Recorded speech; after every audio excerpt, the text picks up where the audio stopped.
Get over there now. There you go. Yeah. Okay, so as I start each of these classes now, this is, thank God, the third, is the ideas and political views expressed here this evening are of my own. I will probably misquote. I will probably say things that other people will say, where did he get that from and what does it mean? I am simply trying to share this from my perspective. It's based on my learning and understanding of Chayvus Alvavos and being somebody that struggles with the topic, and my intention is simply to start a conversation. So I hope not to offend, and if I misquote in advance, I ask for your what's the word? Forgiveness. Even if you don't misquote, you could offend. And I can still offend otherwise. That being said, last week a few people gave me some good feedback. There's a lot of great questions and conversation that happened during the discussion, and they suggested maybe we should first try to learn some pages and then open it up to conversation so that we can get somewhere. So tonight Shui sent me a text. He sent me a voice note with Menachem Mendy Krinsky, and he's like, listen, we're so sorry we're going to miss the class. I'm really looking forward to it. So, but we figured, just send us the pages that you do, and we'll just learn it on our own. So then Menachem Mendy says, yeah, so just have him send us the first 3 lines of the first page they're learning, and we should be fine, and then send us the recording. So I just wanted to start by reading a letter of the Rebbe that I believe captures a little bit of the idea of what we'll talk about inside the Sefer, and I'll try to pre-game it a little bit. But I think just going into the words of the Rebbe, this is a letter he wrote in 1951, and as we've talked about here already twice, that the Rebbe really encouraged learning this Sefer, and specifically this Sefer, and also the concept of Bitachon was something he discussed from the get-go. I mean, right when he took the leadership over in 1951, and even before, he was very big into Bitachon. And you have to remember, this is at a time when the Jewish people were coming out of the ashes of the Holocaust, and he was talking to some folks that had seen a tremendous amount of suffering, and this was his go-to suggestion. And even if he had he pushed people that had every reason not to have bitachon and not to have any real emunah after what they had seen and experienced, and this is what he expressed. So this letter was written Yud Gimel Nisan in 1951. So greetings and blessings. Your letter duly arrived, but numerous preoccupations did not allow me to reply until now. As a matter of fact, you don't need my reply because you received a reply from the previous Rebbe when you were here last. Nevertheless, I would like to reiterate something that I have already said a few times. One ought to know once and for all that faith is not something that is meant to remain only in one's thoughts. It must permeate the whole of one's life. You are without a doubt a believer. So the very first point of belief is that God directs the world. And if He is capable of directing 1.5 billion people, does that make sense? 70 years ago, there's only... That's who you consider people. Okay, moving on, the bad question. Then you... we'll do that later. My bad. 1.5 billion people. Then your own affairs will certainly see the fulfillment of the pasuk, I have made you and I will carry you. I will sustain you and deliver you. Now think this over. God promises, I will sustain and deliver you. So think, can a Gentile from this or that land disturb God from fulfilling His promise, God forbid? Having thought that, now consider, does God really need you to worry as how He's going to run your affairs and solve your problems? Or will He succeed in finding you a good solution even without you worrying? After all is said and done, you must remember that the Rebbe, he's talking about the previous Rebbe, gave you his blessing, and the blessing of a tzaddik is certainly fulfilled. So the blessing you received will also be fulfilled. However, until you see the fulfillment of the blessing, you have 2 options. Either A, you walk around worried in case of, God forbid, the blessing won't be fulfilled, and then when the blessing is fulfilled, you'll have a new worry. Why did I have to waste so much time and energy worrying? Or B, you will be staunch in your trust and faith in God, that He will lead you along the right path, will fulfill all the blessings that you have been given, and then when you see them being fulfilled in actual fact, you'll be able to tell yourself, just look how well I handled this deal. I didn't worry about things that were no cause of concern. This is one of the meanings of my father-in-law's blessings to you, not only as a blessing, but also as a directive. Be happy, because with God's help, the problem that you imagine to be so serious will be solved. You have nothing to worry about. You can be happy and you can fulfill the directives to serve Hashem with joy. And he goes on to wish him a happy Pesach and to share good news. So we're going to learn tonight, we're going to continue in the book, and I just want to give an introduction to what we'll talk about, but the Chovos HaLevavos is going to introduce the concept, and we talked about it briefly last time, but we'll reintroduce it, of the alchemist. And the alchemist, 1,000 years ago, was in financial terms, the fantasy of being made, so to speak. Imagine you had a printer in your office that can print money. You had all the necessary tools, the currency paper, the currency ink, and that you can essentially print money. So 1,000 years ago, if you understood alchemy, the ability to change metals, take one metal and turn it into another, and eventually gold, essentially you were set. And the Chovos HaLevavos looks at this and compares the guy who's set to somebody who has trust in God. And he goes through 10 reasons why the person who has trust in God versus being set is better off. But just to kind of give it a draw it down to my experience is, I like to call it the only if scenario.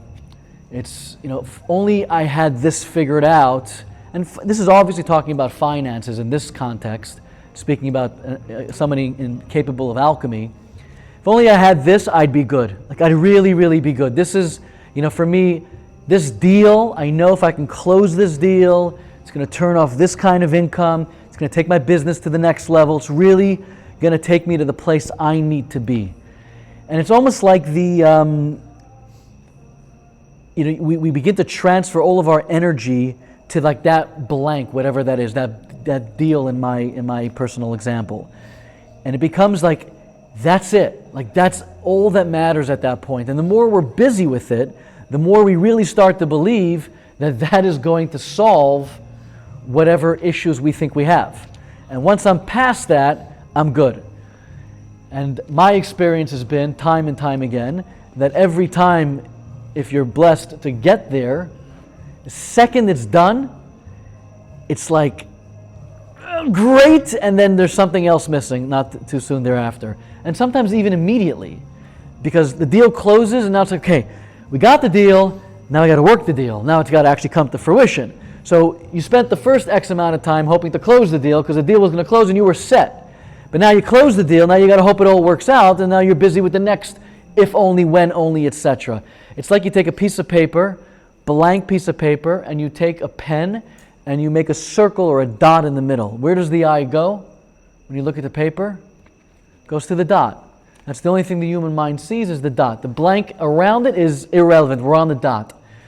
And this is in my life, it's been such a challenge of constantly finding a new dot and getting caught up in the moment that dot is the answer to my problems.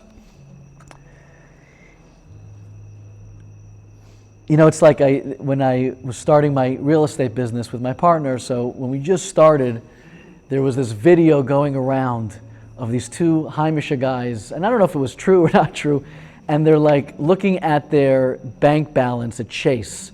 And it's like, Zushi, give a kick, and this guy's got $70 million in his bank, and this guy's got $30 million in his bank account. And he's saying, look, what do we got? What are we going to do with all this money? And it's like WhatsApp video that was going around. And I don't know if they just closed the deal and made a bunch of money and they were like trying to, or it was a joke. I don't know what it was, but I remember we would have a joke between us like, can you imagine like when that's like you're looking at that, and we used to dream about having a business account with tons of millions of dollars in it. And it became like this fantasy of waking up in the morning. Until today I have the fantasy. I want to wake up and Chase. I bank with Chase. I want to wake up at Chase and I want to go into my bank account and I want to see tons of zeros, tons, so I can just be set. Like I don't have to think about the mortgage and the credit card bill and what's the next deal and where's it coming from and all the different things that that I function with. How great would it be if I just had that? And that becomes became for me, and still is in many ways, my I'll be set moment. Then I'll be set. So the Chovos HaLevavos goes through, and we'll go in it now, examples of how that mentality is actually flawed, and how there is no such thing as set. If you really want to be set, there's only one way to be set, which is putting your trust in God. And he gives example after example about how being set really has room for downfall in every which way. And he uses the alchemist. So just again, remember, the book is 1,000 years old, and this was it. Reality TV, true crime, podcast was all about the alchemist next door, and that's where he focused his time. So if we're in the Sefer, we're on page 13. Everybody have a book?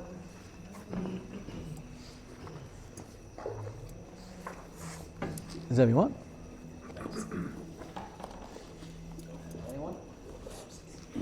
No charge. They are actually. Okay, so we'll read in the middle of page 13.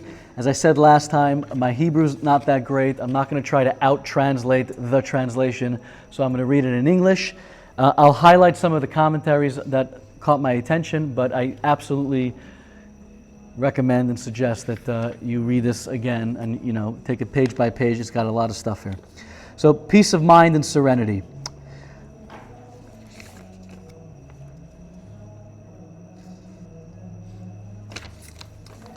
When a person trusts in God, his trust will bring him to turn his heart away from a preoccupation with worldly matters and instead dedicate himself to matters of divine service.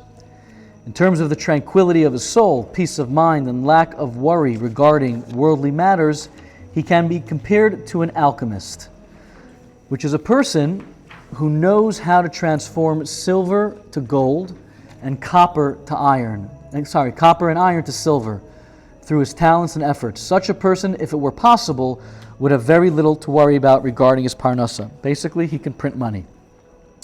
A person who has bitachon can be compared to someone whose livelihood is secure because he knows how to transform cheap materials into gold and silver and therefore has little to worry about. In fact, the author will now establish that a person who has bitachon is superior to an alchemist. Moreover, a person who is strong in his trust of God is superior to the alchemist in 10 ways. First of all, the alchemist needs specific materials for his work and cannot complete without it.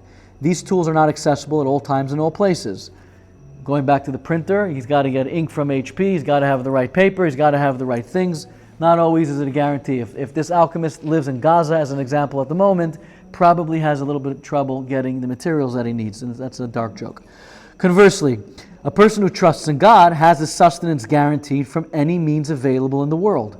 As it says in the Torah, it says regarding the man that the Jews ate in the desert, so that he would make you know that man does not live by bread alone, but by whatever comes from the mouth of Hashem does man live. Meaning is that God is not confined to deliver a livelihood by the tools of the alchemist or of the printer, the money printer. God, like he gave the Jews in the desert, he gave them manna, which was, you can't buy manna on the store today. It was a miraculous event. And Hashem took something from nothing and he gave it to the Jewish people. And this happened, sorry? It's not tofu, that can be anything, it can be meat. This is pre-Beyond Burger tofu days. But But it came from the sky. it came from tofu from heaven, exactly. Yeah. But and that happened right when the Jews became a nation. Right after they left Egypt, at the very, very beginning, God began to introduce the concept that I can sustain you with zero means, zero. And he didn't give them, I don't want to go off the path too long, but he didn't give them enough for 60 days. He gave them enough for one day to put the concept in their mind that I've got you, one day at a time, don't sweat it. Now imagine you're going in the desert, there ain't nothing there. You don't know about the story about 40 years in the desert because you are the 40 years in the desert. And this gets introduced to you. So this concept of God giving the Jewish people sustenance from literally nothing starts at the beginning. And as he points out here, is the first reason is God doesn't need certain paper or certain ink or certain tools or certain potions in order to take care of you. In the desert, the Jews were not sustained by God in the usual way, top of 15, through consumption of regular food. Instead, he sustained them by providing the manna. which freely fell from heaven. This illustrates that God's not limited to the natural order. Rather, He can provide for us in any manner for which He wishes. As the author continues, for means of providing sustenance are not lacking from God at any time or in any place. Hashem He's not confined to any specific material list or specific potion list. God's got your back whenever it is. So, first reason is that having trust is better than printing money is because if you have trust, you don't have to worry about whether you're always going to have the supplies that you need in order to do whatever it is. I'm in real estate, so if I'm going to trust in my industry that's where my parnassa is going to come from, and that if that's the begin all and end all, then that means that if real estate's no longer, I'm no longer.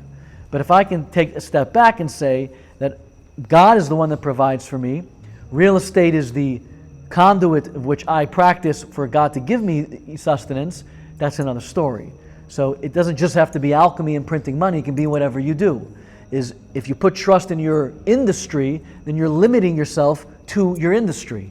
And if the tools for success in that industry don't operate, then you don't operate. If you're a stockbroker and for whatever reason the stock market goes down for the next 60 days, 120, what are you doing? You can't. You're liquid. You can't trade anything. Now what? If all your money was in Bitcoin and that disappeared one day, now what? Real estate 3 years ago, all you had to do was wake up in the morning and sign your name on a contract, and you made 100,000% on your money. Today, good luck trying to survive a day in real estate. You cannot put yourself into what you're doing. You got to put yourself into Hashem, because Hashem is not limited by whatever your occupation is or the industry that you're in. So you're saying it's prudent to diversify? Absolutely.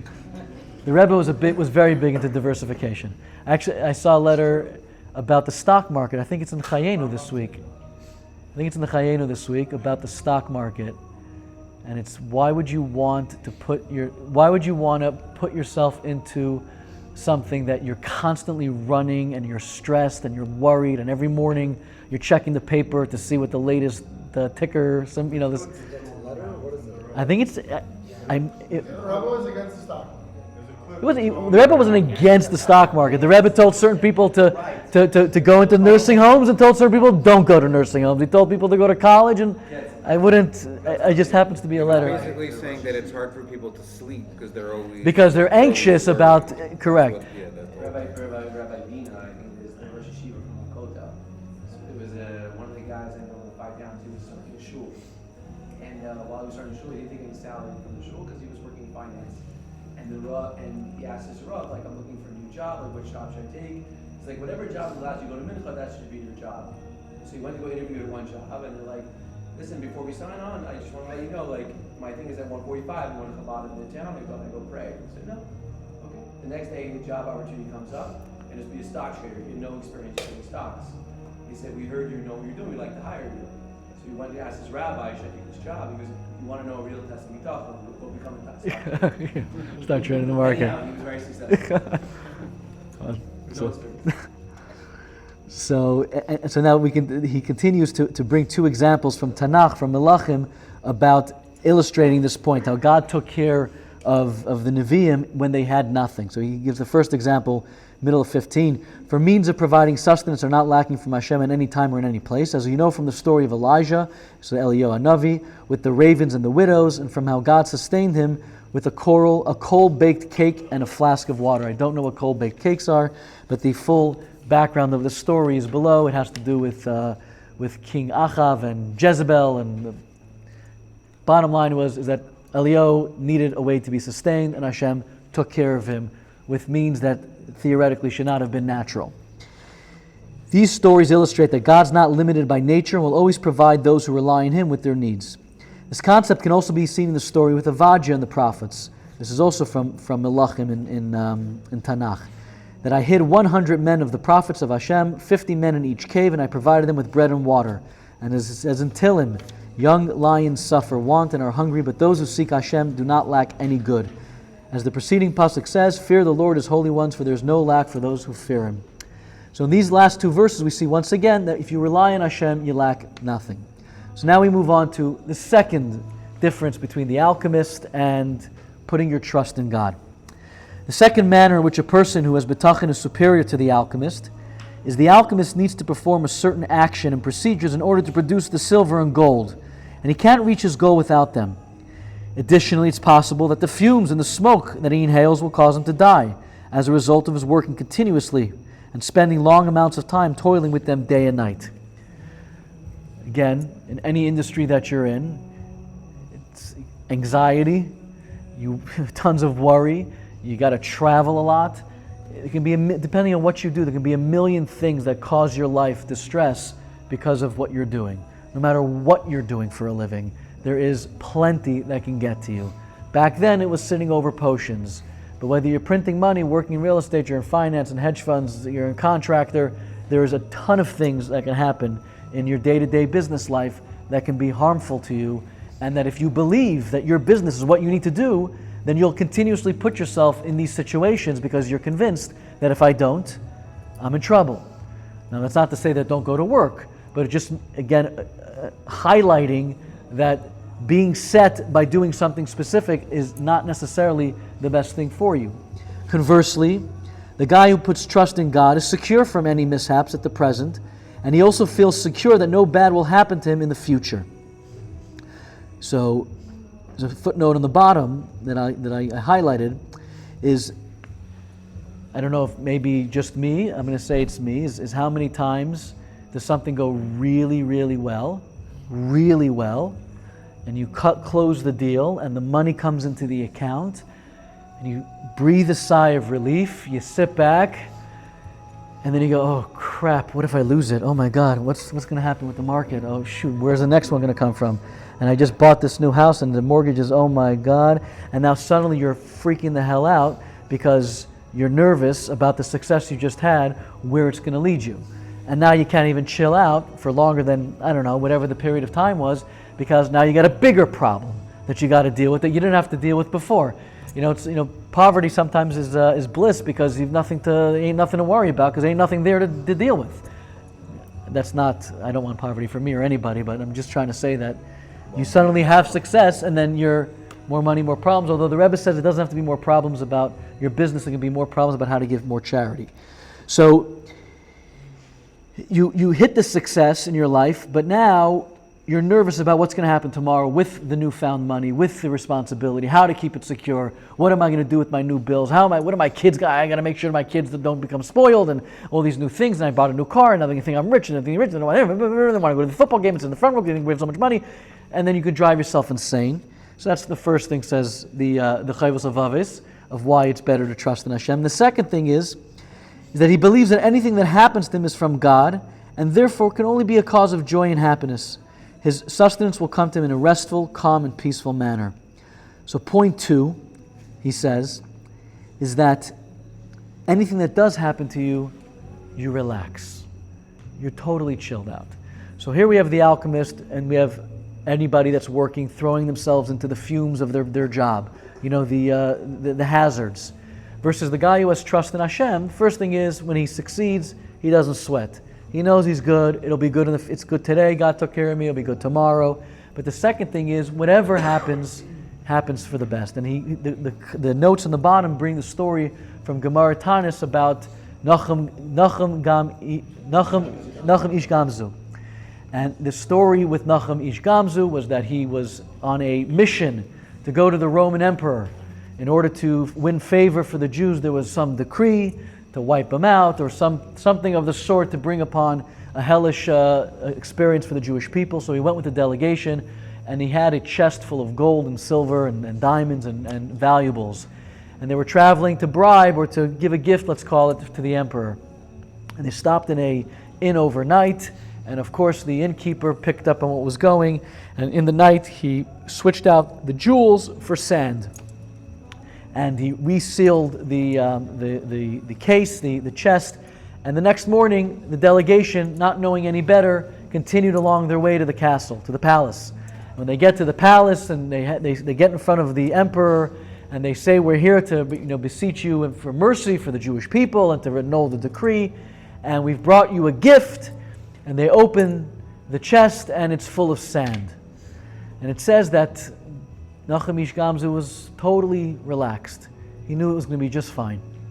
And whether it was Eliyahu or there was a miracle happened that somebody who was dressed as an advisor said, "Hold on a second, before we lose it that this is some kind of mockery of the emperor. I know that there's a story from the Bible about how there was sand by, I think it was Avram. Was it Avram? Yeah. Avram had sand and he used it and he threw it and it turned into arrows against his enemies. And maybe this is the same blessed sand that Avram had." And now the Roman emperor was very interested. Rome was, they were big into, conquering the world and whatnot. So they took the sand to the front, and sure enough, a miracle occurred, and it turned into arrows and whatnot. So of course, the Roman emperor came back, and not only did he annul the decree, but he gave the Jewish people a whole bunch of money in thanks for this amazing weaponry that he's provided them with. So says the Chovos HaLevavos, the second thing of the person who has bitachon is that he's always relaxed at what happens. No matter what it seems like, he knows Hashem's God is back, and it should be good, even if I don't see what it is right now.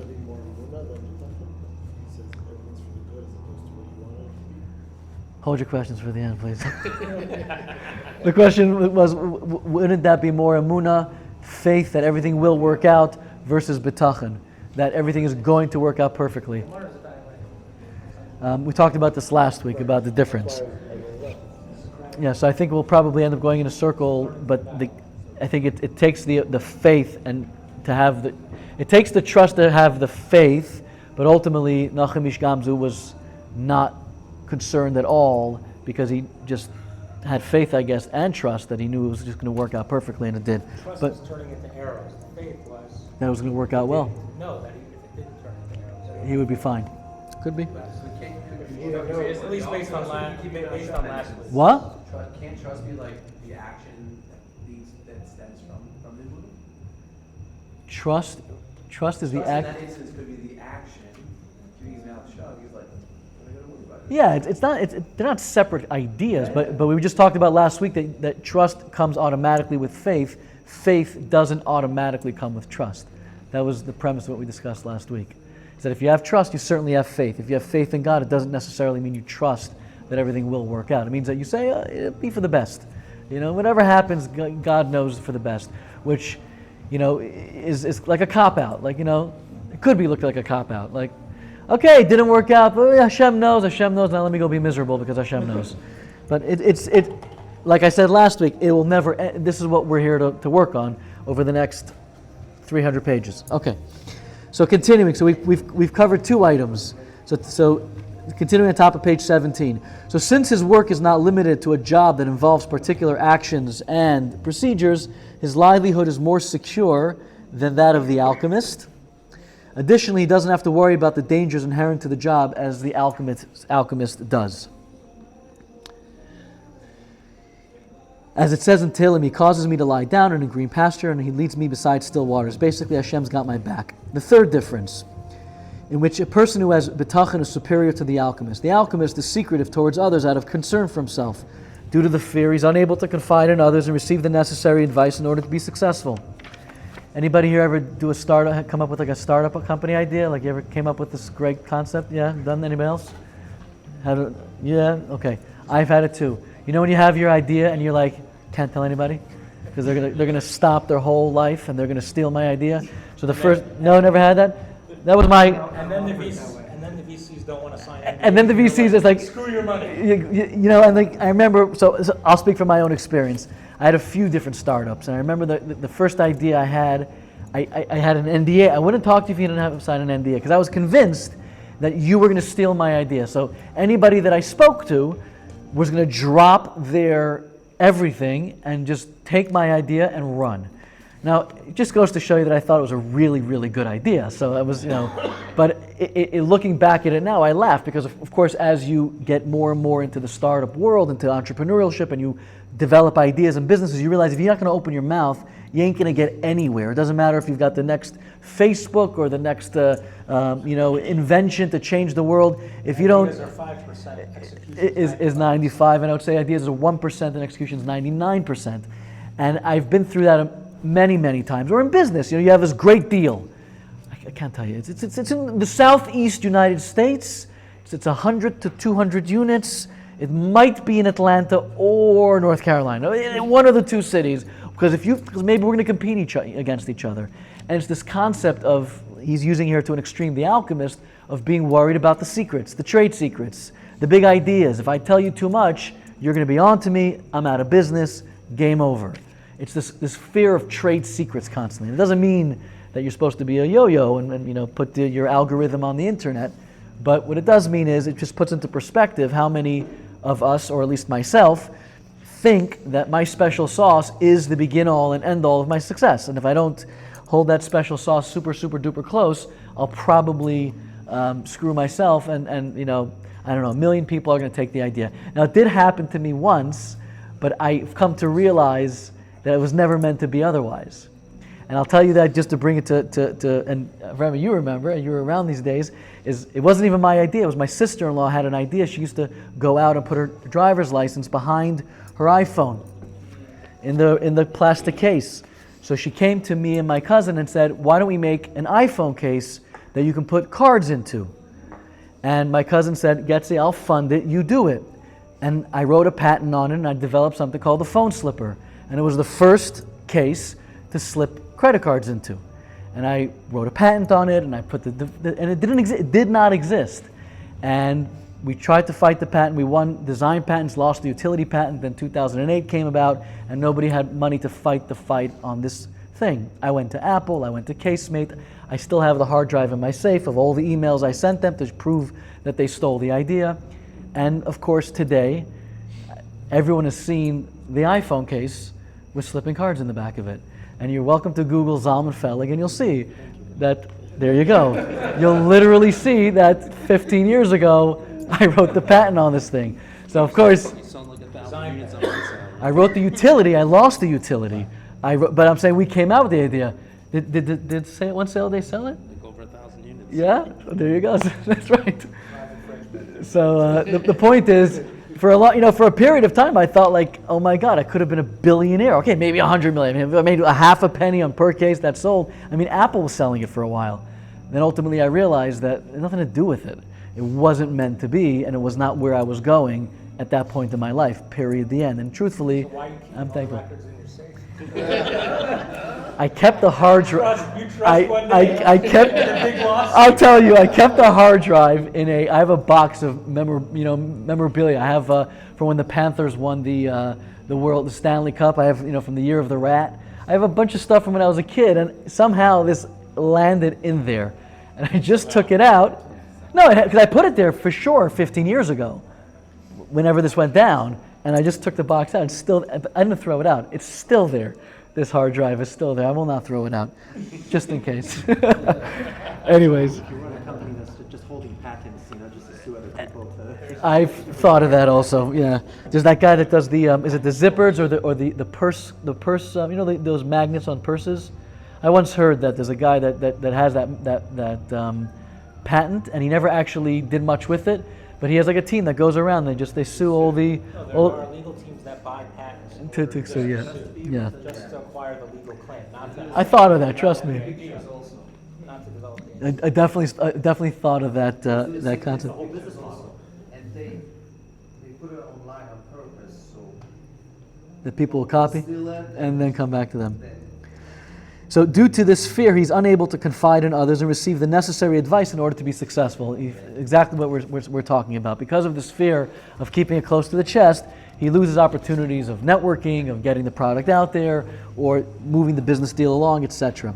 Top of 18, conversely, a person who trusts in Hashem is not afraid of telling anyone about his trust. On the contrary, he boasts about it. As David HaMelech says in Tehillim, I trust in Hashem and I won't fear. What can man do to me? So, juxtapose the right, that's the right word, is somebody who has bitachon. He's going to put his trade secret right on his back and he's going to run through the streets telling everybody because he ain't got nothing to lose. It's not going to, no one can steal his bitachon. No one can steal Hashem taking care of his needs. That he's happy to share freely without losing sleep over. Fourth, the fourth manner in which a person who has bitachon is superior to the alchemist is the alchemist must either prepare an abundance of gold and silver from a time when he will need it, or prepare just the right amount for the interim. Either way, the alchemist is constantly in a state of anxiety. If he prepares a lot, he will constantly be afraid that somehow he will lose the silver or gold that he already produced. He won't be able to feel calm or relaxed due to the fear of the king. Why the king? Because what he's doing is illegal. So if he prints too much cash, he's going to have too much anxiety. It's like the drug dealers in all those movies that have, they're taping it around the bodies, they're putting it into mattresses, they don't know what the hell to do with their money because they got it coming out of their nostrils. And they usually get busted that way, at least in the movies, because eventually where are you going to go with it? So they're afraid of the king who might take it away from him, and due to the fear of the people who might steal it from him. But on the other hand, if he only prepares enough gold and silver to last for the amount of time, a situation might arise where he won't be able to produce more due to a lack of necessary materials at a time he'll be in great need of them. So again, it goes back to the anxiety that if you put your trust in whatever it is you're doing for a living, you're constantly weighing how much is too much, how much is too little, what if this, what if that, what if the other thing. And let's be honest, our generation, in the last 4 years, 3 years, we've experienced, I'm not going to compare it to the Holocaust, God forbid, but we've seen in a small period of time, literally, how the world as we knew it to function has completely flipped over itself. And not in a prolonged war. Like, look at COVID. COVID changed everything like that. We're still feeling the aftermaths of COVID and the thought processes on the markets, inflation. And it's mind-blowing. The fact that we're sitting here. The fact that we're sitting here now, you're saying, Yeah. is Ole... Oh, in Florida, in Parkland, yeah. We all moved there, yeah, that's true. Our world's changed. And I remember when COVID, when it just started, we were just in lockdown, someone called me, he's like, go to a cash machine right now and get cash. And I said, why? Like, I don't know, I have just some cash, $500, $1,000, I don't know, how much cash do I need? He's like, no, just go get 5 or 10 grand and keep it, you gotta have cash on you. So, well, the toilet paper was a joke though, at the end of the day. But it was, people actually went and... But you have to understand what I was told, is that there's a good chance the banking system will collapse. And there will be do you have guns and ammo? And I went and I had to order a bunch of, because it was crazy. But we saw how you can think that, like, if I have too much cash, then maybe I need my money to be in the bank account so I can wire it to Israel to go from there. And remember when Trump ran for president, how many people were busy getting Canadian passports because maybe the country was going to shut down? By the way, I voted for the guy, and I still got a Canadian passport back then because I was Canadian. I said, maybe just in case the whole country goes to hell, I'll be okay. But we've seen so many retarded, I can't even use that word, we've seen so many woke things happen in the last few years. I have a kid with special needs, so I'm allowed to use the word. But we've seen so many things that have completely flipped our world upside down. And when you think about yourself in business, how many times you've thought, should I go more? Should I go less? Should I be liquid? Should I be illiquid? Should I buy Bitcoin? Should I get out of Bitcoin? Look what happened with Block, what's it called? I'm in BlockFi, I've got my money stuck there, but FTX, how crazy is that? Everyone's telling you have to have diversified cryptocurrency, okay, don't put everything, but 5%, 10%, just in case when the governments collapse. Meanwhile, the governments are all still here, still milking us dry for tax money, and all my money that's in Bitcoin is stuck in Coinbase, and what's that? I think BlockFi did go bankrupt. It did, and my money's still stuck there. Right. Even though I agreed to take 30 cents on the dollar. But God willing, I'll get my $3,000 sometime in the near future. But we've seen so much in such a small period of time that if it can drive a man crazy, or a woman, or anybody, just trying to figure out in business what to do, what not to do. Contrast with the fact that sometimes, well, hold on, where am I? No, I'm sorry.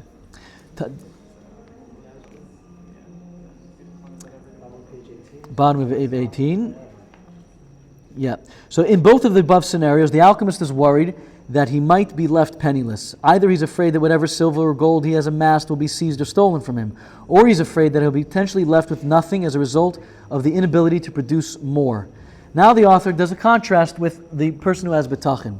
Conversely, a person who trusts in God strongly trusts that God will sustain him as he wishes, at the time he wishes, and in the place that he wishes, just as he sustains a fetus in the mother's womb, a chick inside the egg, neither of which has an opening through which food can enter. to sustain it. God provides each with sustenance even though there seems to be no natural source. Similarly, God provides sustenance for the bird in the air, the fish in the water, both of which lack readily available food, and He provides for the ant despite its frailty. And he goes even further and he contrasts it with the fact that sometimes even the lion, despite its strength, lacks the sustenance. As it's written in Tehillim, young lions suffer want and are hungry, but those who seek Hashem do not lack any good. And as it says in Proverbs, the Lord will not starve the soul of the righteous. And it says in Tehillim again, I was young, I also aged, and I have not seen a righteous man forsaken, and his children seeking bread. So again, contrasting it with that, if you don't even have to get too imaginative, if you can think about yourself, how from the moment you were conceived, you've been sustained. And in our lives, it's a lot easier to kind of picture. We thank God in America have not dealt with going hungry or things of that nature on a constant basis. There's such a strong support system, thank God. And most of us here hopefully have never had a situation where they were in that position. But from the second you're a baby in your mother's stomach to when you were born and your mother fed you, until you went through schooling, this morning, this evening, we're constantly being sustained by Hashem. And if you just stop for a second and really look back at COVID, and look back at when your BlockFi account got shut down, and look back at every experience that's happened and is happening now, day in and day out, even with the challenges, we're being sustained. Thank God we're blessed in that way. And I'm not saying everybody has that, but everybody has a place in their lives that they can look to from the moment that they were conceived, where Hashem provided for them. And 1,000 years ago, He used some simple examples that didn't take much imagination. Look at an egg. How does an egg that has a chickling in there, how does it sustain itself? And He uses all these examples of animals, and He goes to the reverse. That you think the big bad wolf always wins the game? He doesn't. If Hashem wants, He can take from the big bad wolf. And the little baby and the little chick that are getting sustained by Hashem through His kindness is in a much better position necessarily than, is in a much better position than the big bad wolf that can come along and take it all. So again, just contrasting again that putting your trust in Hashem really allows you to live a life of tranquility, because when you break it down, you're always going to find a hole if it's something that's limited to time and space. If it's unlimited and infinite, which is what Hashem is, you cannot limit what the possibilities and potential is, because there is no limit.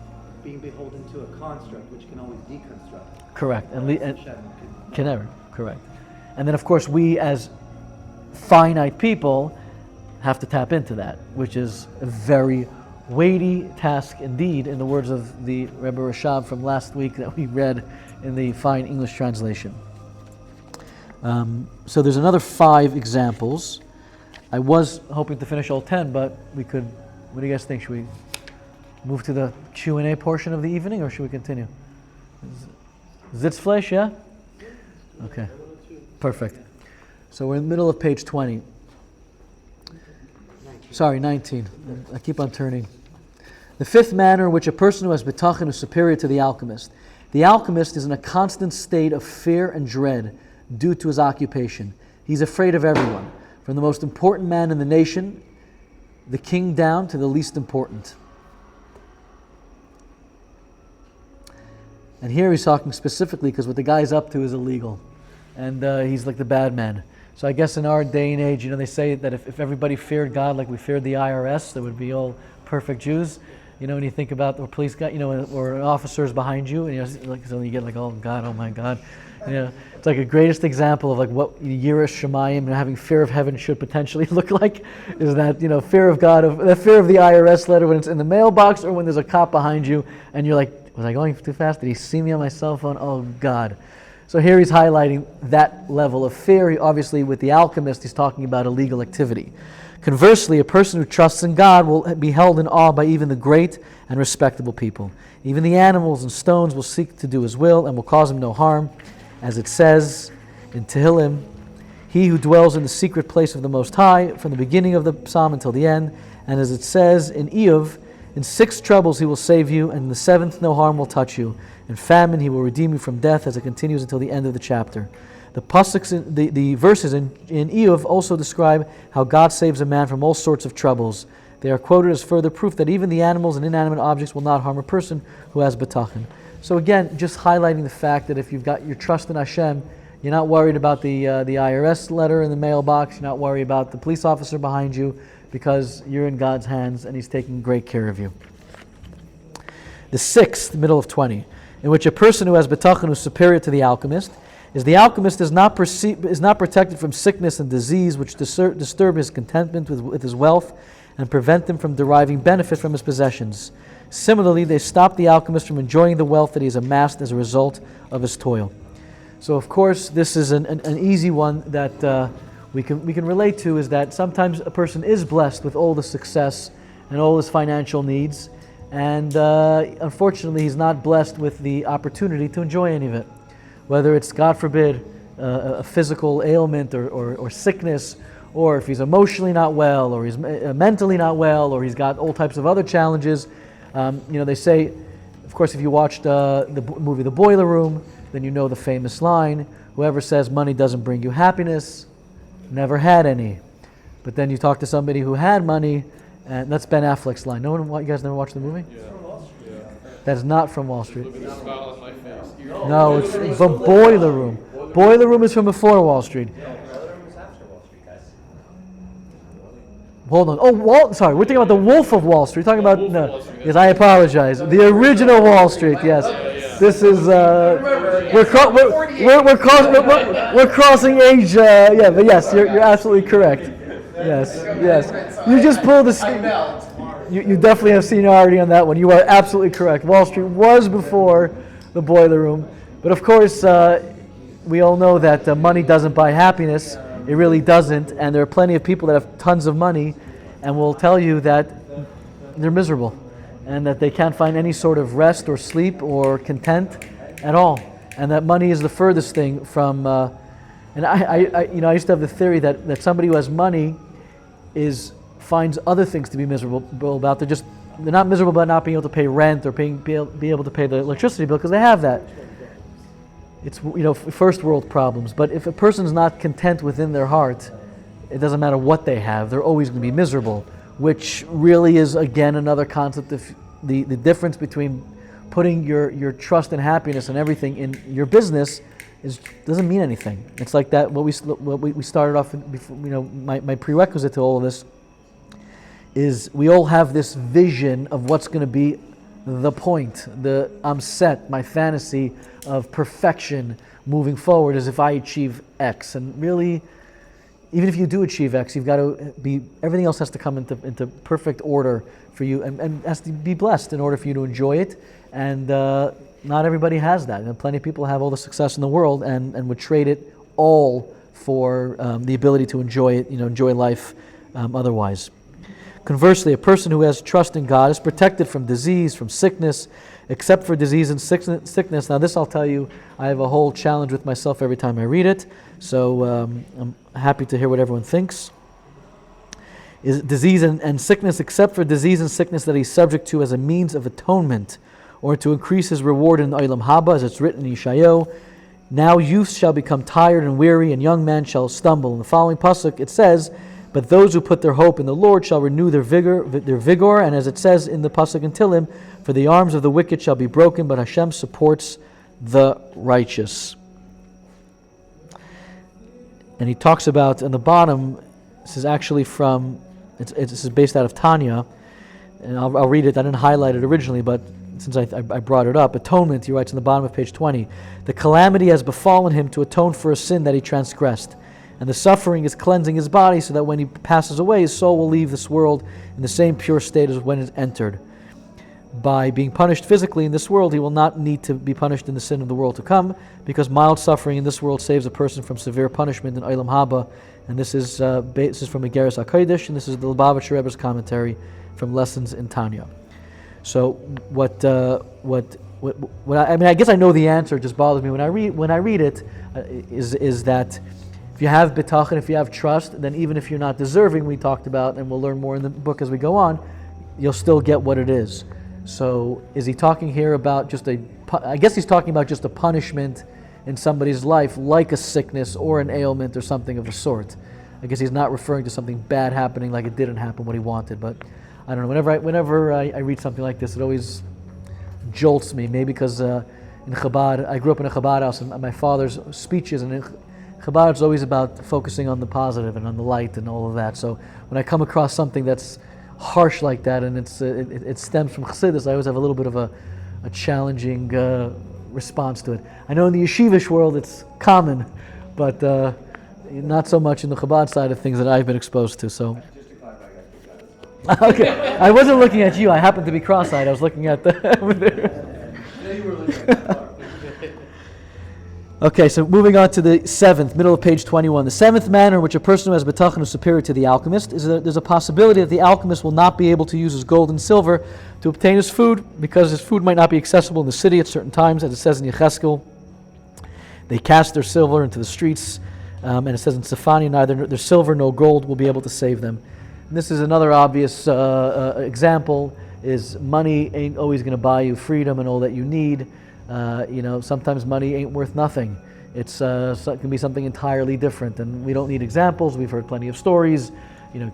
Holocaust has got tons of them. When money really didn't add to much, it was about other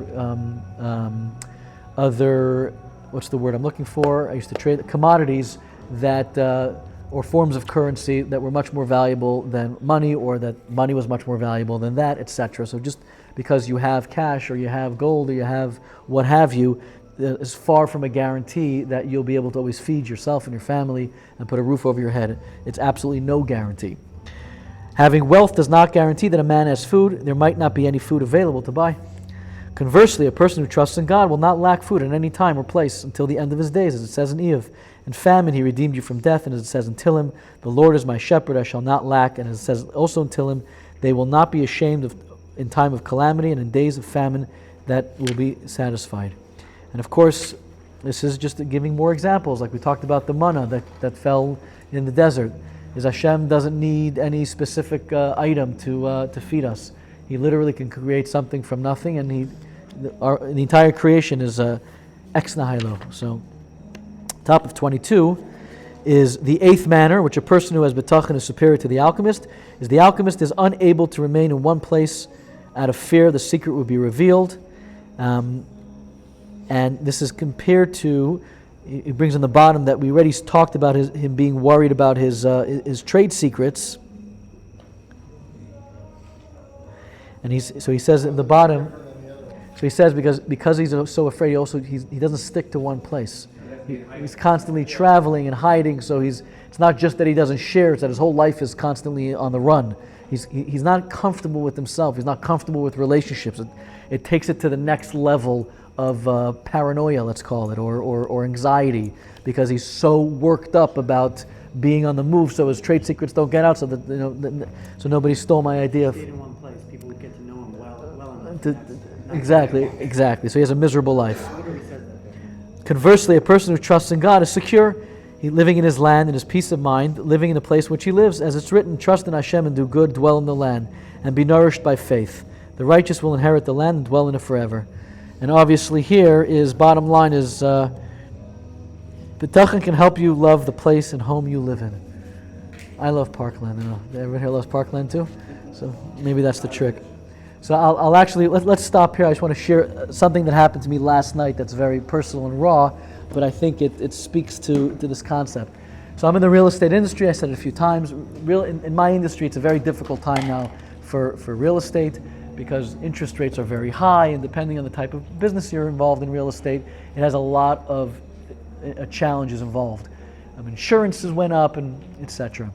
So cash is extremely hard right now in real estate, because nothing is cash flowing correctly, which means that expenses are too high, rents are too low, the economy is suffering, inflation is up. It's a big mess, and nothing is fully turned. New realities haven't expressed itself. So today was the personal tax returns were due for all those who didn't file yet or didn't sign their tax return, which I didn't sign. You cannot get can you get an extension today? No. Today, I'm saying extensions yeah. were due. Okay, so some people always file extensions. For those who always file is. No, I didn't sign my papers yet. I'm just looking at what time it is. Personal. Corporate was last month. This is personal. So am I. I have not signed mine yet. So yesterday, so I'll tell you what happened. So you just saw, okay. So in real estate, there's in many businesses, but in real estate you get a lot of K1s, which means a lot from all the properties. There's like these, it's like your document that shows what you made or lost in a business. Anyway, so it tends to be a little bit complicated, and throughout the year you pay quarterly taxes. You have to decide, because if you're not on a W-2, not that I'm an accountant, so please don't take accounting advice, but the way I understand it is, if you're on a W-2, you pay each paycheck, but if you're in an industry that turns off profit, and you're not necessarily in a paycheck, you have to assume how much you're going to make quarterly payments, etc. So over the course of the year, I made payments based on what I thought I was going to need to pay. And I was pretty convinced that it was way short, like way, way short. But yesterday I had a epiphany that I need cash and I'm getting a return. I'm getting a tax return. Zero reason to believe I'm getting a tax return. Why did I decide I'm getting a tax return? Getting a return. I'm getting a return. I'm getting a refund. Sorry, getting an actual refund. Getting a I'm getting a refund. I apologize. And I'm like convinced. Why am I convinced? Because I need cash for something, and I have bitachon that Hashem's not going to leave me. And I just realized I'm about to find out what my tax return looks like, and I'm going to get a refund. I walk into my house. I said, Elisa, I'm telling you, I'm getting a refund. I think it's going to be this number. And she's like, how do you come up with that? I said, I have no idea. I'm just convinced that Hashem is giving us money. Okay, she's like, you really? And I'm like Getzy, don't put your bitachon in the lottery, in the refund, put it in Hashem. And this could be a great way to get a refund, to get money, like right now. So, You already paid this. so I paid, but I have no reason to believe I'm getting a refund. If anything, I have reason to believe I'm sending more money in. My tax, so I'm texting my tax preparer, and I'm like, so how's it looking? And I'm like, I'm expecting a fat refund. So she responds, fingers crossed, it looks good. I'm like, what? I turned to my wife, I'm like, you gotta read this. And she's like, well, I'm like, this is crazy. We should really owe much more than a refund. And I'm like, this is bitachon, I'm daven ma'ariv, Hashem, you're taking care of me. I don't know where it's coming from. I'm on ma'ariv, davening ma'ariv, and then, hold on, I get a tax. I'm actually going to read this to you. You know what? Let me just read this to you. Screenshot of the background. I'm going to read this. I can't even make this up. I'm going to read it. So, you ready for this? By the way, Getzy said he's coming to 6:30. If the IRS is late. So now she writes. They'll give you interest. So she. So, They gave you extra. And I was like, what is this extra amount? So we go back and forth on a couple of questions and documents. So then at, I don't even know what time this is. This must be at, I don't know, it's like 9 something. She writes, dramatic increase to income. So I'm going to go through it all again in the morning. Your tax quadrupled, which means I owe 4 times the amount that I already paid. So now I look at my wife and I'm like, okay, not so much what I thought, but bitachon, like, okay, it wasn't the tax refund, we're good. And I'm like looking in the mirror and I'm like, did you put it in the tax refund or you put it in God? Like are you kidding yourself or are you not kidding yourself? And I'm like going through this in my head. So I asked, so how much is that dollar amount? And she tells me the dollar amount, and I take a seat because now I'm still having bitachon. I also have to come up with this money. That's a whole nother challenge. Fine. About 10 minutes later, oops, found a $2 million typo. Whoa, big federal refund tomorrow. Talk in the morning. I'm like, what? And she doesn't respond. And I'm like a half hour. Like, how do you do that to somebody? Like, what? So, what does that mean? So she writes back, haha, I knew something was wrong. I just was checking, and I realized you'll get it. I thought so. Anyways, so she tells me that you're getting a refund, and she actually gives me the amount of the refund. And then today, thank God, it turns out there's even more of a refund because I cannot. Now I didn't get the refund yet, and I haven't signed the return. So as long as she hasn't texted me anything, we should be good. But why am I sharing the story? Count on sponsoring tonight, right? What's that? So I'm sharing the story because it's a very personal story, obviously, and when it comes to money matters, I think in general it's hard for people to talk about and hard for people to admit, and people make all types of assumptions all the time, and people want to push a certain image forward or refrain from a certain image being put forward. And money is a hard topic. I think you probably put a group of men in a room and they'll probably talk about intimate secrets of their life quicker than they'll talk about how much money is in their bank account at that very moment. But the reason I bring it up is that, please God, this is a great example of how I'm busy over here, and then over here Hashem is like, Getzy, I got you. You needed money for something, you were busy trying to put this together, that together. Don't worry, I already put the money aside from you 6 months ago when you prepaid your taxes that you shouldn't have prepaid because you didn't realize what you were doing.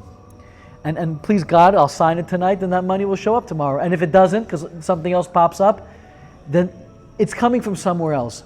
But bitachon is this challenge is a literal moment-to-moment, day-to-day, situation-by-situation process. And it's not something you master overnight or potentially ever. And some days you'll come home and you're going to have the right energy and the right, you're going to be in the right spot and you'll pull through. And some days you won't. And some days you'll wake up in the morning feeling great and coming home at the end of the day with a story like that and being depressed. She just texted me. Let's see what she wrote. Let's see. Moment of truth. Let's see. No, I emailed the returns about an hour ago, sent to both of your emails at 9:26. Why do I say 9:26? Because it's Shem Havaya. 26 is God's name, so perfect. So, let me open it in front of everybody. Let me see if it turned out to be what it was supposed to be. Hello.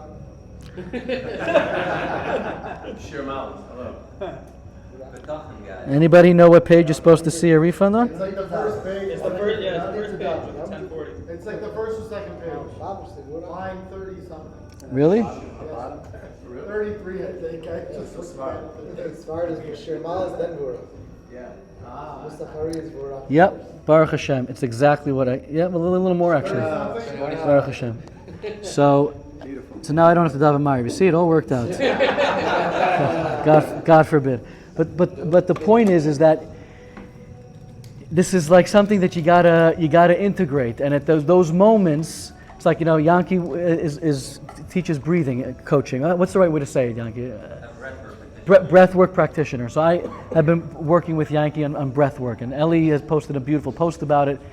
And he was telling me that we had a session this morning, and Yankee was telling me that you start to realize that when you're breathing, not just when you're in a session, but when you're going through something later in the day or during the week, you start to realize your breath patterns, and then you can start to work on it. Like you're getting nervous, your heart starts to beat fast, the fight or fright mode starts to kick in. That's what bitachon is. Bitachon is when you're faced with a situation, and it can be as major as you need money for something, and you need it, and what are you going to do about it? To something as nominal as I got to pick up this call and I hope it works. I don't bum this guy out, and it's really a tool that you constantly have to work on. And the more you work on it, the more you learn, the more that you apply it during your day, the more it becomes a part of the process. It's like taking a deep breath when you need to calm the hell down and need to connect to yourself. You have to sometimes just sit and just breathe, take deep breaths, and it calms the nervous system and it brings you back into well-being. So everything that I'm sharing with you tonight is this is the process, and I'm far from great at it. And I had to sit last night and sit the whole day and sit and pit now with you right now. And even now I'm thinking, okay, so the refund, I'm going to get it tomorrow? I'm going to get it in 4 weeks from now? What am I going to do till then? And going back to the alchemist versus bitachon and Hashem, right? Okay, it's great. I have this great success. So now what? Maybe I have to, figure out something in the interim. Who am I going to call tomorrow morning? This is the problem, not the problem, the challenge of the monkey brain, If you're going to put yourself constantly thinking that you've got it all figured out, you're just going to drive yourself insane. So, l'chaim, guys.